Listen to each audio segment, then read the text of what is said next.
जय श्री कृष्णा। राधे राधे। आप सभी भक्तजनों को हरियाली तीज की ढेर सारी शुभकामनाएं। आप सभी का दिन शुभ और मंगलमय हो। और आज सावन मास के शुक्ल पक्ष की तृतीया तिथि है और आज हरियाली तीज का पवित्र त्योहार भी है। यह व्रत सुहागिन महिलाएं अखंड सौभाग्य की प्राप्ति और पति की दीर्घायु की कामना के लिए रखती हैं। मन चाहे वर की इच्छा के लिए कुंवारी कन्याएं भी हरियाली तीज का व्रत करती हैं। आज का त्योहार भगवान शिव और माता पार्वती के मिलन की खुशी में मनाया जाता है। शास्त्रों में वर्णन है कि माता पार्वती ने भगवान शिव को पति के रूप में पाने के लिए कठोर तप किया था।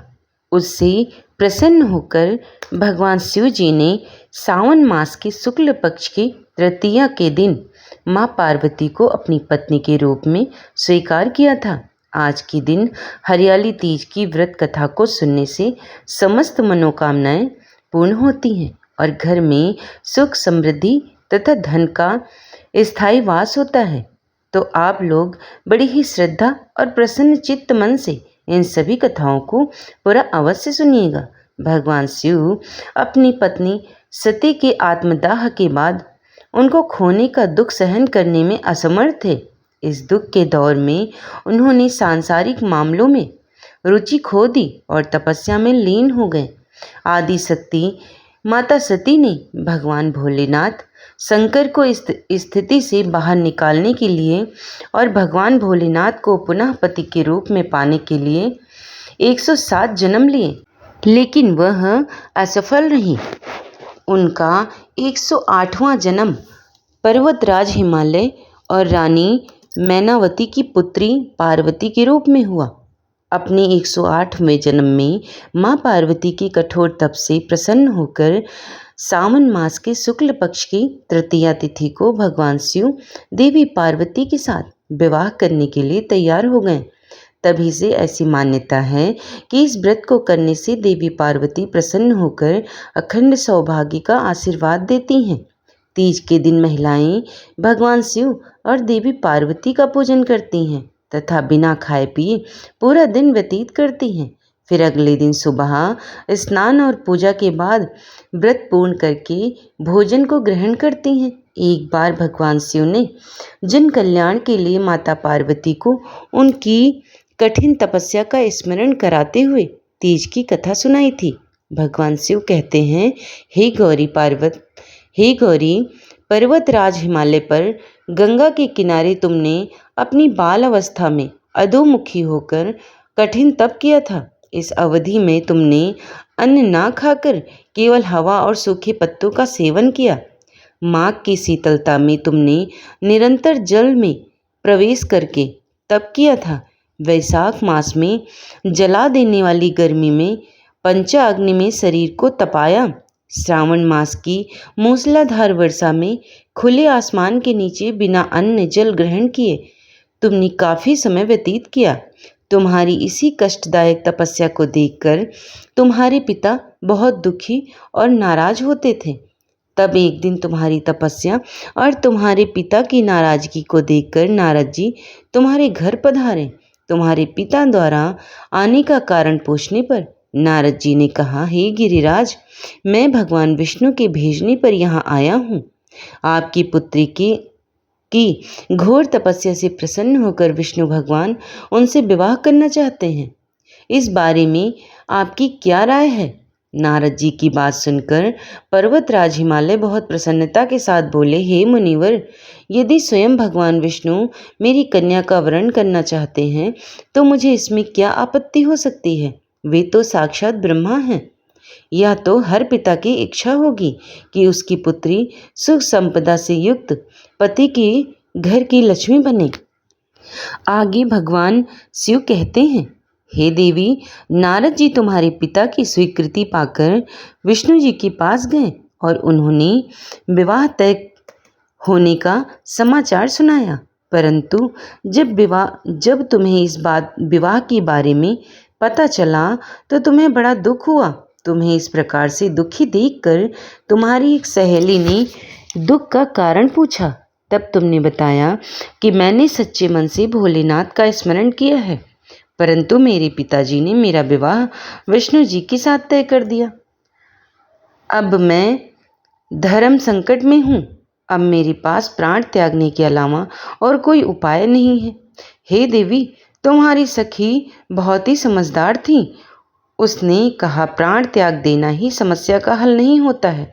संकट के समय धैर्य से काम लेना चाहिए। नारी के जीवन की सार्थकता इसी में है कि जिसे मन से पति के रूप में एक बार वरण कर लिया, जीवन भर उसी से निर्वाह करें। सच्ची आस्था, पूरी निष्ठा से तो भगवान भी असहाय हो जाते हैं।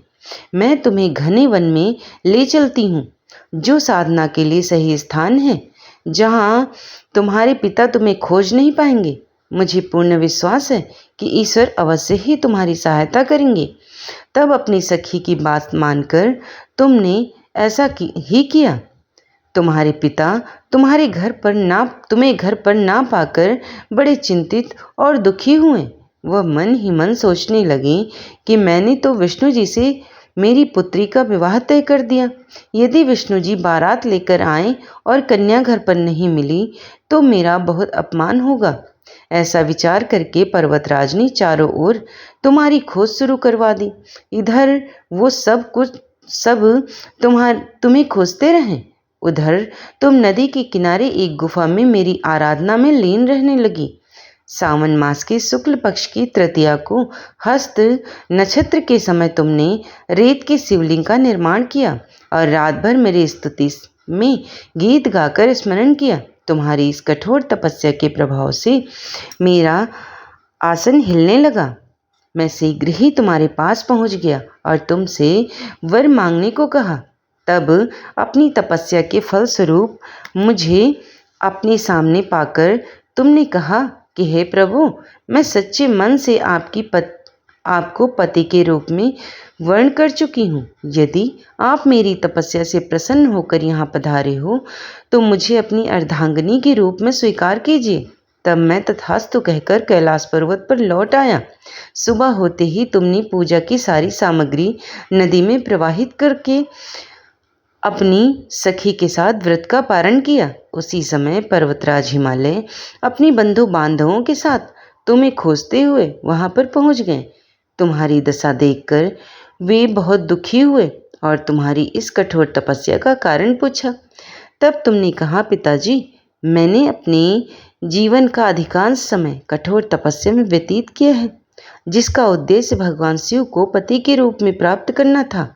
आज मैं अपनी तपस्या की कसौटी पर खरी उतर चुकी हूँ और आज मेरी तपस्या सफल हो गई, क्योंकि आप मेरा विवाह विष्णु जी के साथ करने का निश्चय कर चुके थे। इसीलिए मैं अपनी आराध्य की तलाश में घर से यहाँ चली आई। अब मैं आपके साथ घर इसी शर्त पर चलूँगी कि आप मेरा विवाह भगवान शिव जी के साथ ही करेंगे। तब पर्वतराज हिमालय ने तुम्हारी इच्छा को मान लिया और तुम्हें घर वापस ले गए। कुछ समय बाद उन्होंने पूरी विधि विधान के साथ हम दोनों का विवाह करवाया। भगवान शिव ने कहा, देवी, सावन मास के शुक्ल पक्ष की तृतीया को तुमने मेरी आराधना करके जो व्रत किया था, उसी के फलस्वरूप हम दोनों का विवाह हुआ। भगवान शिव ने पार्वती जी से कहा, हे देवी, जो वे स्त्रियां पूरी निष्ठा और श्रद्धा के साथ इस दिन व्रत करके तुम्हारी पूजा करेंगी, मैं उन्हें अच्छा सुहाग प्रदान करूंगा। बोलिए श्री शंकर पार्वती भगवान की जय। और आइए आप श्रवण करते हैं तीज माता की कहानी। एक गांव में एक साहूकार दंपति रहता था। भगवान की कृपा से साहूकार दंपति के 7 पुत्र हुए, लेकिन साहूकार दंपति को एक पुत्री की इच्छा थी। वे चाहते थे कि उनके परिवार में एक बेटी हो, क्योंकि उनकी पीढ़ी में किसी को भी बेटी नहीं हुई थी, जिस वजह से उनके सभी तीज त्योहार, राखी, भाई दूज बिना राखी और तिलक के खाली ही निकल जाते थे।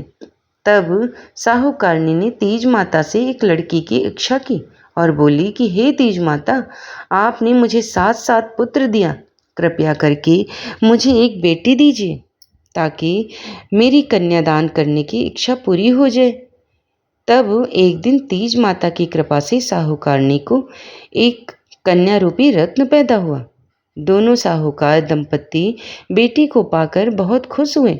उन्होंने पूरे गांव में लड्डू बंटवाए। पूरा गांव साहूकार को बधाइयां देने लगा।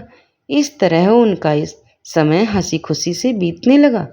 तब साहूकार के सातों पुत्र विवाह लायक हुए तो साहूकार दंपत्ति ने अपने सातों पुत्रों का विवाह कर दिया और उसके कुछ सालों के बाद साहूकार दंपत्ति का देवलोक गमन हो गया। समय बीता। 7 भाइयों की बहन जिसका नाम तीजाबाई था वह विवाह लायक हो गई। सातों भाइयों ने अपनी बहन का धूमधाम से विवाह कर दिया। विवाह के बाद जब सावन मास का महीना आया तो ससुराल वाले बहू को मायके छोड़ गए, यह कहकर कि पहले सावन मास में और बहू को एक साथ नहीं रहना चाहिए, नहीं तो सास और बहू में लड़ाइयाँ होती हैं। क्योंकि पुराने ज़माने में यही रीति मानी जाती थी। तब बहन 1 महीने के लिए सावन में मायके आ गई। तीजाबाई अब अपनी सहेलियों के साथ रोज बागों में झूला झूलने जाती, मेले में खरीदारी करती, झूला चकरी झूलती, हरी चूड़ियाँ पहनती, मेहंदी लगाती। इस तरह से खुशी खुशी बीतने लगा।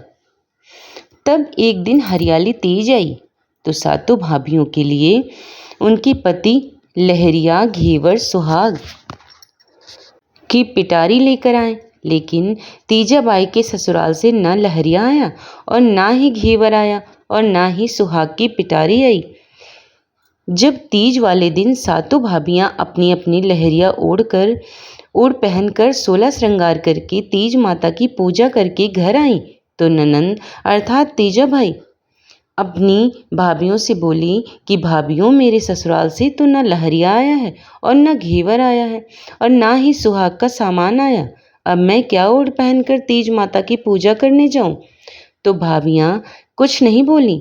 तब तीजाबाई ने अपनी सभी भाभियों से उनका लहरिया पहनने के लिए मांगा तो 6 बड़ी भाभियों ने तो इनकार कर दिया और वे अपने कमरों में चली गईं। तब 7वीं भाभी ने अपनी ननंद से कहा कि नंद रानी, मैं एक शर्त पर आपको अपना लहरिया ओढ़ने के लिए दूंगी। जब आप मुझे यह वचन दो कि आप मेरे लहरिया को जैसा लोगी वैसा ही लौटाओगे। अगर थोड़ा सा भी मुझे दाग धब्बा दिखाई दिया या लहरिया का रंग उतरा हुआ दिखाई दिया तो फिर वहीं से कटा फटा दिखाई दिया तो मैं आपके खून से ही उसे रंगवाऊंगी। तो ननंद ने कहा कि भाभी, आप चिंता मत करो, मैं लहरिया का पूरा ध्यान रखूंगी। उसके बाद ननंद ने 7वीं भाभी का लहरिया पहनकर 16 श्रृंगार किया और अपनी सहेलियों के साथ तीज माता का पूजन करने चली गई। पूजा करते समय लहरिया पर कई निशान हो गए। कहीं पर रोली का छींटा लगा तो कहीं पर मेहंदी का हाथ लग गया तो कहीं घेवर की चाशनी गिर गई और जहाँ भी पूजा कर रही थी वहाँ एक बेरी के पेड़ की झाड़ी थी, उसमें लहरिया उलझ गया तो 1-2 जगह से लहरिया फट गया। जब ननंद जी घर आ रही थी तो बारिश शुरू हो गई और बारिश में लहरिया भीग गया, उसका रंग भी उतर गया। ननंद ने जब देखा तो वह डरते डरते घर आई और लहरिये को सुखाकर फटी जगह से उसे सिल दिया और अच्छे से समेटकर भाभी के कमरे में ले जाकर रख आई। थोड़ी देर के बाद 7वीं भाभी ने खुद के लिए लहरिये को देखा तो वह बहुत नाराज हुई। शाम को उसका पति काम से लौटा तो उसने अपनी पत्नी के नाराज होने का कारण पूछा तो पत्नी ने क्रोधित होते हुए अपने पति को पूरी बात बताई और बोली, जब तक आप अपनी बहन को मारकर उसके खून से मेरे लहरिया को नहीं रंगोगे तब तक मैं अन्न जल ग्रहण नहीं करूंगी। पति ने अपनी पत्नी को बहुत समझाया कि वह हमारी एक लाडली बहन है, हमारे माता पिता की चहेती है और हमारी 7 पीढ़ियों में पहली बार हुई है और तीज माता की कृपा से हुई है। तभी तो हमारे माता पिता ने उसका नाम तीजाबाई रखा है। ऐसा निष्ठुर जघन्य पाप मुझसे मत करवाओ। लेकिन उसकी पत्नी नहीं मानी। आखिर में थक हार कर 7वें भाई ने अपने 6 बड़े भाई और अपनी भाभियों से छुपकर अपनी बहन को सोते हुए एक बोरी में डालकर रात्रि में ही जंगल में ले गया। वहाँ ले जाकर उसकी गर्दन काटी और उसके खून से अपनी पत्नी का लहरिया रंगा। फिर बहन की लाश को वहीं बोरी के झाड़ के नीचे गाड़ कर घर आ गया। सुबह जब 6 बजे भाई और भाभीियों ने पूछा कि तीजा कहाँ है, तो 7वां भाई और भाभी बोले कि उसका मन नाना नानी के घर जाने को हो रहा था, तो हम उसे रात में ही उसे वहाँ छोड़ आए। इस तरह सावन का 1 महीना बीत गया। ननंद के सास ससुर ने सोचा कि अब बहू को घर बुला लेना चाहिए, तो उन्होंने नाई को कहा कि तुम हमारी बहू के मायके जाओ और वहाँ से उसे ले आओ। पुराने जमाने में नाई और नायन ही जाया करते थे। तब नाई बहू के मायके की ओर चल पड़ा। बीच रास्ते में जंगल आया। तभी वह उस बोरी के झाड़ के पास थोड़ी देर के लिए बैठ गया। तभी नाई को बेरी की झाड़ में बहुत मीठे मीठे रसीले बेर नजर आए।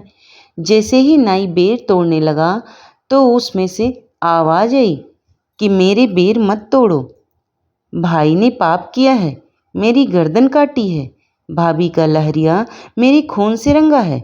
यह सुनकर नाई डर गया और भागकर सीधा बहू के मायके में ही जाकर रुका। उसने वहाँ जाकर कहा कि मैं बहू को लेने आया हूँ, आप बहू को मेरे साथ भेज दीजिए। तो बड़ा भाई बोला कि हमारी बहन तो ननिहाल गई हुई है, कुछ दिन बाद आकर ले जाना। तो नाई घर लौट आया और आकर सारी बात बताई। उसके कुछ दिनों के बाद ससुर ने अपने छोटे बेटे को अपनी भाभी को लेने के लिए उसके मायके भेजा। देवर अपनी भाभी को लेने के लिए उसके मायके की ओर चल पड़ा। रास्ते में जंगल आया और वही बेरी का झाड़ आया। देवर भी इस बेरी के झाड़ के नीचे थोड़ी देर के लिए बैठ गया। उसे जब मीठे मीठे रसीले लाल बेर दिखाई दिए तो वह खाने के लिए तोड़ने लगा। तो फिर उसमें से भी आवाज आई कि देवर जी मेरे फल मत तोड़ना, भाई ने पाप किया है, मेरी गर्दन काटी है, भाभी का लहरिया मेरे खून से रंगा है। देवर ने सुना तो वह डर गया कि जरूर यहाँ कोई भूतनी का वास है। वह जल्दी जल्दी वहाँ से भाभी के घर पहुँचा। वहाँ जाकर बोला कि भाभी को लेने आया हूँ, उन्हें मेरे साथ भेज दीजिए, मेरे माता पिता ने मुझे उन्हें लाने के लिए भेजा है। तो फिर भाइयों ने कहा कि हमारी बहन तो ननिहाल गई है, आप कुछ दिन के बाद आकर ले जाना। देवर भी वापस खाली हाथ चला गया और उसने भी जाकर सारी बात बताई। उसके बाद नंदोई आया और वह भी खाली हाथ चला गया। अंत में तीजा का पति खुद लेने आया। वह भी उस जंगल में गया और वह भी उस बेरी के झाड़ के नीचे सुस्ताने लगा और बैठा। तो उसने भी बेर खाने की इच्छा से बेर तोड़ना चाहा। तभी आवाज आई कि हे स्वामी, मेरी बेरी के बेर मत तोड़ना, भाई ने पाप किया है, मेरी गर्दन काटी है और भाभी का लहरिया मेरे खून से रंगा है। जब उसके पति ने सुना तो मन ही मन सोचने लगा कि यह आवाज़ तो मेरी पत्नी की है। उसने चारों तरफ देखा लेकिन उसे कोई दिखाई नहीं दिया। तब उसने बेरी के झाड़ को हिला हिलाकर जड़ से ही उखाड़ दिया। तभी तीज माता की कृपा से उसके नीचे से एक बहुत सुंदर कंचन जैसी काया वाली एक लड़की लाल लहरिया ओढ़े हुए सोने चांदी के गहने पहने एक नवयुवती निकली। वह उसकी पत्नी जैसी दिखाई दे रही थी। तो पति ने पूछा कि तुम यहाँ गड्ढे में क्यों हो और कैसे आई हो? तो तीजाबाई ने अपने पति को पूरी बात बताई कि आपने तीज के दिन मेरे लिए लहरिया, घेवर और सुहाग का सामान नहीं भेजा, तो मैंने अपनी भाभीयों से उनका लहरिया तीज माता के पूजन के लिए थोड़ी देर के लिए पहनने को मांगा। तो 6 बड़ी भाभीयों ने तो साफ इनकार कर दिया, लेकिन 7वीं भाभी ने मेरे साथ एक शर्त रख दी और मेरी 7वीं भाभी बोली कि अगर मेरा लहरिया खराब हुआ तो मैं तुम्हारे खून से ही लहरिया रंगवाऊंगी। मुझसे भाभी का लहरिया खराब हो गया तो भाभी के कहने पर भाई ने यहाँ लाकर मेरी गर्दन काटी, मेरे खून से भाभी के लहरिए को रंगा। पूरी सच्चाई मालूम होने के बाद पत्नी ने अपनी पत्नी से तीज वाले दिन लहरिया ना भेजने पर माफ़ी मांगी। फिर पत्नी को लेकर उसके मायके पहुंच गया और पत्नी को घर के बाहर ही खड़ा कर दिया और स्वयं भीतर गया। उसने अपनी सातों सालों और उनकी पत्नियों से कहा कि मैं अपनी पत्नी को लेने आया हूँ और आज मैं उसे लेकर ही जाऊँगा। आपने पूरा 1 साल लगा दिया कि थोड़े दिन बाद आकर ले जाना। अब या तो आप मुझे पूरी सच्चाई बताएं कि मेरी पत्नी कहाँ है, नहीं तो मैं राजा के पास जाकर शिकायत करूँगा और तब राजा जी ही फैसला करेंगे। यह सुनकर सातवां भाई और भाभी डर गए। उनके धैर्य का बांध टूट गया। उन्होंने रोते रोते पूरी बात बताई और अपनी गलती की माफ़ी मांगी। जब 6 बड़े भाई और भाभियों को पता चला तो वे भी उन्हें बहुत बुरा भला कहने लगे। तभी उनकी बहन बाहर से भीतर आई और बोली कि मेरी जान तो तीज माता ने बचाई है। फिर वह अपने भाई और भाभी से बोली कि कभी अगर ननंद कोई गलती कर दे तो उसे इतनी कठोर सज़ा ना दें और किसी भी सुहागन को उसके ससुराल वाले तीज के दिन घेवर, लहरिया और सुहाग की पिटारी भिजवाना ना भूलें और कोई भी सुहागन महिला कभी किसी और का लहरिया पहनकर तीज माता का पूजन ना करें। ये तीज माता जैसे आपने सातों भाइयों की बहन की रक्षा की वैसे ही सबकी रक्षा करना।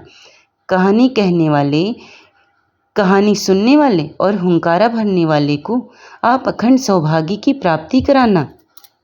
जय तीज माता। आइए अब मनोकामना को पूरी करने वाली भगवान शिव और माता पार्वती की दूसरी कथा को सुनते हैं। तो इस कथा को बड़ी श्रद्धा और प्रसन्नचित मन से पूरा सुनिए। एक बार की बात है, माता पार्वती शिव जी को पति रूप में प्राप्त करने के लिए घोर तप कर रही थी। उनके तप को देखकर देवताओं ने शिव जी से देवी की मनोकामना को पूर्ण करने की प्रार्थना की। शिव जी ने पार्वती जी की परीक्षा लेने सप्तऋषियों को भेजा। सप्तऋषियों ने शिव जी के सैकड़ों अवगुण गिनाए, पर पार्वती जी को महादेव के अलावा किसी और से विवाह मंजूर नहीं था। विवाह से पहले सभी वर अपनी भावी पत्नी को लेकर आश्वस्त होना चाहते हैं, इसलिए शिव जी ने स्वयं भी पार्वती जी की परीक्षा लेने की ठानी। भगवान शंकर प्रकट हुए और पार्वती जी को वरदान देकर अंतर्ध्यान हुए। इतने में पार्वती माता जहाँ तप कर रही थी वहीं पास में तालाब में मगरमच्छ ने एक लड़के को पकड़ लिया। लड़का जान बचाने के लिए चिल्लाने लगा। पार्वती जी से उस बच्चे की चीख सुनी नहीं गई।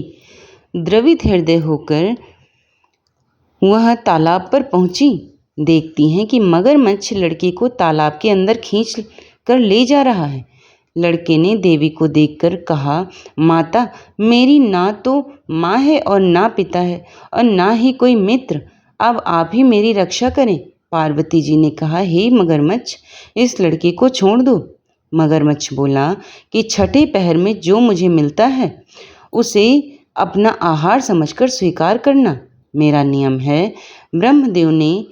ब्रह्मदेव ने दिन के छठे पहर इस लड़के को भेजा है, मैं इसे क्यों छोड़ूं? पार्वती जी ने मगरमच्छ से विनती करते हुए बोली, तुम इसे छोड़ दो, बदले में तुम्हें जो चाहिए वह मुझसे कहो। मगरमच्छ बोला, एक ही शर्त पर मैं इसे छोड़ सकता हूँ। आपने तप करके महादेव जी से जो वरदान लिया है, यदि उस तप का फल मुझे दे दो तो मैं इसे छोड़ दूंगा। पार्वती जी तुरंत तैयार हो गईं। उन्होंने कहा, मैं अपने तप का फल तुम्हें देने को तैयार हूँ, लेकिन तुम इस बालक को छोड़ दो। मगरमच्छ ने समझाया, सोच लो देवी, जोश में आकर संकल्प मत करो। हजारों वर्षों तक आपने जैसा तप किया है वैसा देवताओं के लिए भी संभव नहीं है। उसका सारा फल इस बालक के प्राणों के बदले चला जाएगा। पार्वती जी ने कहा, मेरा निश्चय पक्का है, मैं तुम्हें अपने तप का फल देती हूँ, तुम इसको जीवन दे दो। मगरमच्छ ने पार्वती जी से तप दान करने का संकल्प करवाया। तप का दान होते ही मगरमच्छ का देह तेज से चमकने लगा। मगर बोला कि हे पार्वती, देखो तप के प्रभाव से मैं तेजस्वी बन गया हूँ। तुमने जीवन भर की पूंजी एक बच्चे के लिए व्यर्थ कर दी। तुम चाहो तो अपनी भूल सुधारने का मौका और दे सकता हूँ। पार्वती जी ने कहा, हे मगरमच्छ, तब तो मैं पुनः कर सकती हूँ, किंतु यदि तुम इस लड़के को निगल जाओ तो इसका जीवन वापस नहीं मिल सकता। देखते ही देखते वह लड़का अदृश्य हो गया और मगरमच्छ भी लुप्त हो गया। पार्वती जी के मन ही मन विचार किया कि मैंने तप तो दान कर दिया, अब पुनः तप आरंभ करूंगी। पार्वती जी ने फिर से तप आरंभ करने का संकल्प किया। भगवान सदाशिव फिर से प्रकट होकर बोले, पार्वती, आप क्यों तप कर रही हो? पार्वती जी ने कहा, प्रभु, मैंने अपने तप का फल दान कर दिया है। आपको पति रूप में पाने के संकल्प के लिए मैं फिर से वैसा ही घोर तप कर आपको प्रसन्न करूंगी। महादेव जी बोले कि हे देवी, मगरमच्छ और लड़के दोनों रूपों में मैं ही था। तुम्हारा चित्त प्राणी मात्र में अपने सुख दुख का अनुभव करता है या नहीं, इसकी परीक्षा लेने के लिए मैंने यह लीला रची थी। अनेक रूपों में दिखने वाला मैं एक ही हूँ। मैं अनेक शरीरों से अलग निर्विकार हूँ। तुमने अपना तप मुझे ही दिया है, इसलिए अब और तप करने की कोई जरूरत नहीं है। देवी महादेव को प्रणाम कर प्रसन्न मन से विदा किया। बोलिए भगवान शंकर जी की जय, बोलिए माता पार्वती की जय। और प्रिय भक्तजनों, अगर हरियाली तीज की ये कथाएं आपको पसंद आई हैं तो चैनल को लाइक शेयर सब्सक्राइब कर लेना। धन्यवाद।